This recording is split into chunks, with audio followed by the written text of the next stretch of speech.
Cette épreuve de 10 jours a un sens. Nous l'avions dit hier, il faut à jamais vous connecter à ce symbole, à ce sens. Cette épreuve veut dire que c'est ça la vie. La vie, pour qu'elle soit belle, à la fin, c'est comme ça qu'on doit célébrer la vie et son existence. Au crépuscule de sa vie, qu'on puisse dire, j'ai enduré, j'ai résisté. Les épreuves de la vie ont été dures et difficiles, mais j'ai porté en bandoulière toutes les valeurs qu'il me fallait. Valeurs d'honnêteté, de loyauté, d'esprit d'équipe. Je n'ai jamais trahi, je n'ai jamais corrompu mon âme, je n'ai jamais cherché à corrompre quelqu'un d'autre. J'ai résisté et c'est cela la vie. 10 jours à l'IAM, 10 jours en programme d'immersion et 10 jours pour l'éternité en permanence. Et enfin, je voudrais vous dire ceci, chers amis. Tous les grands leaders de ce monde, Mandela, est-ce que vous le considérez comme un leader? Oui. Considérez-vous Gandhi comme un leader? Oui. Considérez-vous Ahmadou Bamba comme un leader? Oui. Considérez-vous Haj Malik comme un leader? Oui. Et d'autres comme des leaders? Oui, ce sont de grands leaders. Mais connaissez-vous leur diplôme? Ils n'en avaient pas. Ce n'étaient pas des médecins, ce n'étaient pas des ingénieurs, ce n'étaient pas des financiers, ce n'étaient pas des comptables. Pourquoi nous sommes fiers d'eux? Ce sont des qualités essentiellement humaines. C'est qu'ils savaient être généreux, ces hommes-là. Ils savaient être dignes. Ils savaient se sacrifier pour la communauté, pour la postérité. Ils se sont battus pour nous, ils se sont battus pour une race, ils se sont battus pour une humanité, ils se sont battus pour des valeurs. Et Dieu est juste, et la nature est juste, et il y a toujours une équité, il y a toujours la justice. Quand on est sincère avec ses valeurs, forcément, dans une entreprise, dans un pays, dans une communauté, forcément on vous appellera leader. Et c'est ce type de leader que nous voulons former. Vous devez, comme nous le rappelons tout le temps, absolument être connecté à vos enfants, aux pauvres, aux quartiers, aux problématiques, aux enjeux de votre société. Un leader, c'est d'avoir une conscience de soi-même, savoir qui on est, d'où l'on vient, à quelle communauté on appartient, quels sont les enjeux de notre communauté. Cette conscience de soi, cette connexion à soi-même, elle est fondamentale. Le deuxième pilier, c'est une conscience historique. Il faut que le leader comprenne qu'il y a l'histoire. L'histoire, ça veut dire venir à Kédougou il y a 10 jours. Et comprendre, être dans une perspective de l'histoire, c'est de comprendre que dans 10 jours, le programme d'immersion sera l'histoire. Et quand un homme agit, parle dans cette perspective historique, il pose de grands actes. Et son discours est toujours grand et accompagné de noblesse et de dignité, parce que tout finit par être anéanti dans la vie. Toutes les choses sont appelées à être anéanties, sauf la face de Dieu. Mais quand on parle de la face de Dieu ici, comprenez que ce n'est pas une face physique, ça veut dire les vraies valeurs, ça veut dire les grandes vertus. Tout disparaîtra sauf ces grandes vertus, ces grandes valeurs. C'était la deuxième conscience. Il faut absolument partir d'ici avec cette conscience.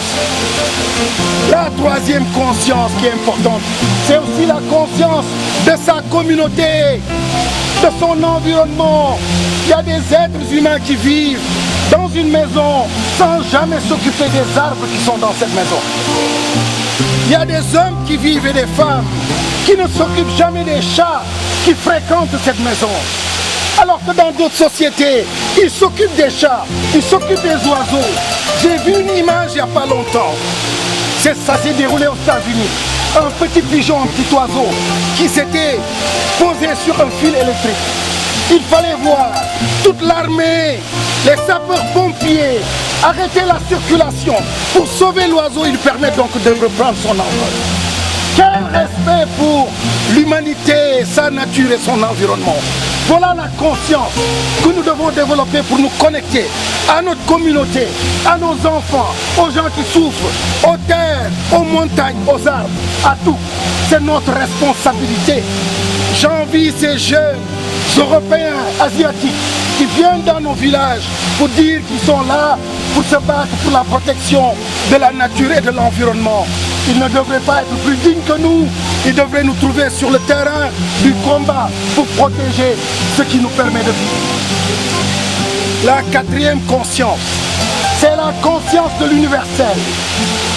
C'est qu'il faut arrêter de vivre en tout couleur. Il faut arrêter de vivre en peur. Il faut arrêter de vivre en mandingue. Il faut arrêter de vivre en gabonais, en mauritanien. Il faut mettre en avant tout simplement la dignité humaine. Quand l'homme, fût-il de la même ethnie que vous, est juste, soutenez-le, combattez pour qu'il réussisse. Quand il est de la même famille, du même sang que vous, lorsqu'il cesse d'être juste, d'être éthique, combattez-le au nom de la justice, au nom de ses valeurs universelles.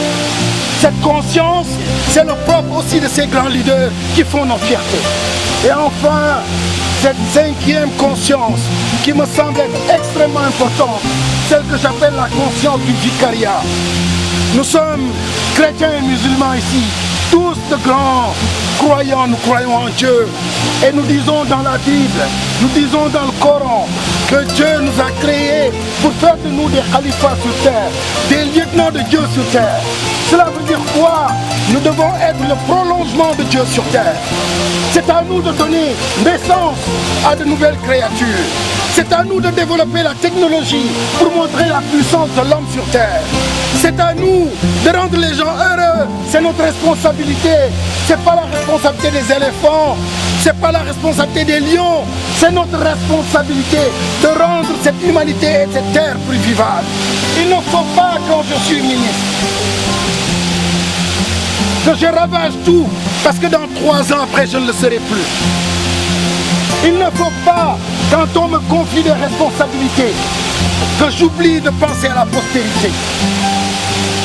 Et malheureusement, nos dirigeants, c'est toujours du Johnny Johnny, tout de suite, tout de suite.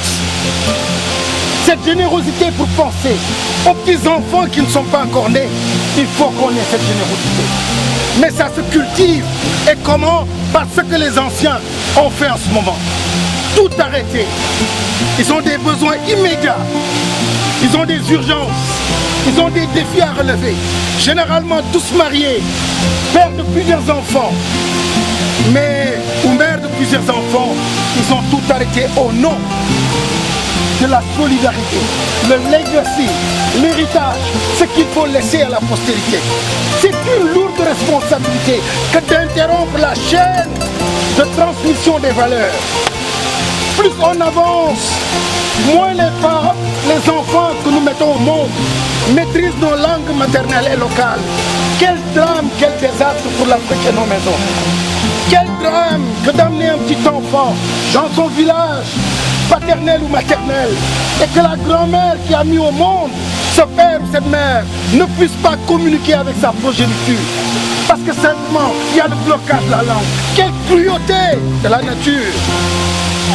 Et c'est le fait de qui? C'est simplement de notre fait. Parce que nous avons cessé de porter ces valeurs et les transmettre avec conviction. Et comme le disait Aziz hier, avec l'authenticité.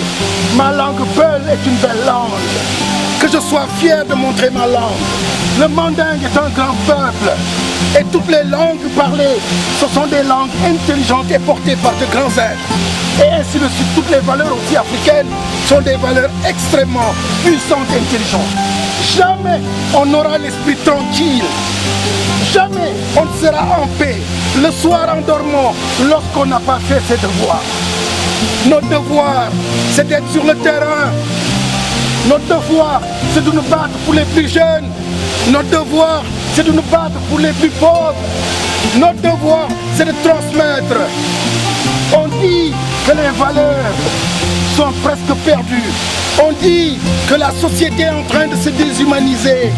C'est vrai, mais comment stopper cela si nous ne nous mettons pas en ordre de bataille? Est-ce que vous me comprenez? Idrissa, j'ai parlé 25 ans, un quart de siècle, à plusieurs jeunes de ce continent.